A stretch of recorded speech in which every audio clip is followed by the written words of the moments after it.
It was raining all day long in southeast Michigan, and that continued all the way into the night, and it ended up raining threes in record fashion at the Chrysler Center tonight.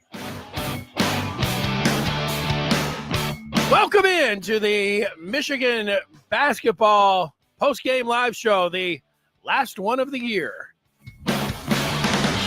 Dennis 50 in with you. We're ready to get this one underway and take you through what happened. We're here after every Michigan basketball game. This one, game number 13 on the season, the last game of the non-conference slate for the Maize and Blue, and it's their final game of 2024. And you had a pair of 9-3 teams, Western Kentucky coming in, the Hilltoppers, an unusual Sunday night, unusual. In maybe the last few years, we're used to it. It'd be 9 o'clock any day of the week, 9 o'clock on a Sunday. That's what was going on here tonight. And Michigan really came out hot, never looked back, and just blew the Hilltoppers off the floor. 13-2 start. Michigan was up big at the half, 52-28. They knocked down 3 triples. I'm sorry, they knocked down 11 triples in the first half, and then in the second half it was just the more of the same, 67-33, 91-47, and in the end they win it 112-64. Was not quite doubling them up, 48 points. There were a couple times in the game that they did have the Western Kentucky team doubled up, but for this one, Michigan knocks down 19 threes, and that ties the Michigan record for most 3 balls ever in a game. And if they got one more, it broke the Michigan record, obviously, and would have tied the Big Ten record that 3 teams held. They put the graphic up. I think 2 were from a Northwestern team. Purdue did it a few years ago. But overall, Michigan, they're the best field goal shooting team in the Big Ten. They were 33 of 64, 51.6% from the field. 19 of 40 from downtown, and they shot free throws well tonight, 27 of 35, which puts them at 77%. You could say, well, what about the turnovers? Well, they were turning it over. I was tracking the turnovers in the first half. They had 9 of them, ended up with 17 on the game. I was writing down such things as, all right, the first couple, bad pass by Donaldson. The defender jumped the passing lane. Golden had a blind pass underneath his, kind of did an underhand pass in the lane. Wasn't any good. Cheddar dropped a good pass that was kind of between his legs. He should have had it. Donaldson got stripped. Pippen had a bad bounce pass on the inbounds from underneath the basket. And then Wolf had a bad angle pass where he was in the post and put it up at the free throw line. A lot of those, the variety. I saw the discussion on the Den and the Maize and Blue Review that they can't continue to turn the ball over like this in the Big Ten. I agree with that in some ways, but in the other ways, if they would get their turnover rate down to a reasonable, 12 a game, whatever, 10, 9, then this team is going to be a top 10 team in college basketball. That's what it's about. They shoot well. They've got the issue for other teams that have to deal with the 2 7-footers. And obviously if they shoot like tonight, they'll be a top 10 team no matter what. But it's, we're talking about, this looks like an NCAA tournament team. And if they can take care of the ball better in the Big Ten Conference, I don't think they will. But, they can improve a little bit. This is a team that now you're thinking about, can they be one of the teams that win the Big Ten? And the other thing is you think about how far could they go into the NCAA tournament, because it seems like this is a NCAA tournament team. So that's how things have changed. And, they had a sellout crowd on a Sunday night at the Chrysler Center.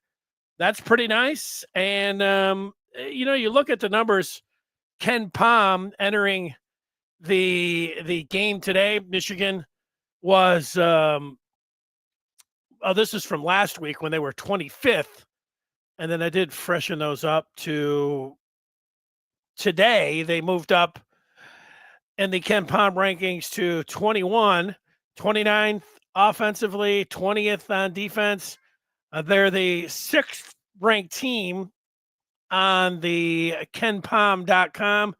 UCLA, Michigan State, Oregon, Maryland, and Illinois all in there in front of the Wolverines. It was a nice statistical game all the way around when you're knocking down threes like they were. Damari Burnett had 17 points. He had 5 triples. Vlad Golden had 17 points. He had 2 triples, 2 of 2 from downtown. Trey Donaldson, he had a pair of 3 balls, 12 points, 11 rebounds, and 4 assists. The Wolf of State Street had a dozen points, 10 boards. He knocked down a couple threes.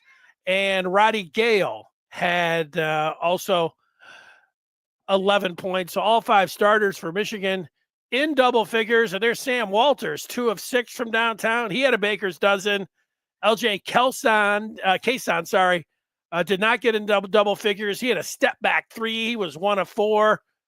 Cheddar knocked one down. Pippen knocked one down. Jace Howard and Fat Brooks tried. I think those would have been the record setter for Michigan if either of those guys found the bottom of the net. It didn't happen. You got a little sloppy there. When you get that kind of lead, and then they had I don't know, what do they have, 6 minutes it seemed like, where if they knocked down the triple, they were going to set the Michigan record. They knew it. The crowd was urging them on. They got a little sloppy. And, I was wondering if there was going to be a timeout from Dusty May there. Like, all right, forget about this record. Stop turning it over. He let him play through it, and they got to the end. Not much to complain about, unless you want to complain about the turnovers. And, hey, there's always something to. Just like the coaches always find something, the fans always find something as well. But Michigan is 10-3 on the year, and they're looking good as they get ready now to get into 2025 and get into the Big Ten schedule. Let's check that upcoming schedule. It is brought to you by the Maize and Blue Review and the feed that you're watching or listening to right now. And I just remind you, you just had Christmas and all these presents and everything else. Why not give yourself or that Michigan fan in your life the gift of the Maize and Blue Review for 2025? Go to michigan.rivals.com to get that done. And here is the upcoming schedule. Michigan with a few days off. They'll celebrate the new year, however they do that. And then they'll be off to Cali for a pair of games. This looks like a Pistons schedule, going out west. They'll hit the West Coast. They'll take on USC 1-4. What's that? That's a Saturday night against USC. And then they'll be out there for a couple more days. And then they'll take on UCLA in a 10 o'clock game before coming back on the 12th to host Washington. So that's how it looks schedule-wise for Michigan. Let's see what Dan has to say. He says, was this the kind of get-right game for this team? Do we think they may solidify the rotation going into Big Ten play? I'll take that one on for you. What I think I don't think it's going to be a rotation like it was tonight. They have started the same 5 all year long. I think everyone would expect them to continue to go with Burnett, Golden, Donaldson, Wolf, and Gale. I think Cheddar is your first man off the bench. Walters coming in some shooting spots, and then one of these freshmen, whether it's going to be Kason or Pippen. Now, Kason, he had a nice step back 3. He shot 2 threes that were barely caught glass.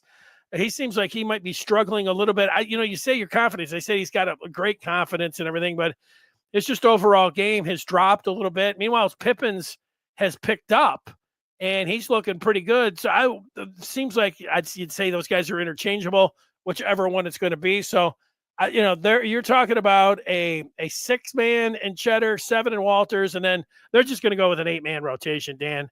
That's what it'll be in the Big Ten, unless they're just draining threes from everywhere. Well, then you'll see some other guys come in and be able to get into the act like they did tonight.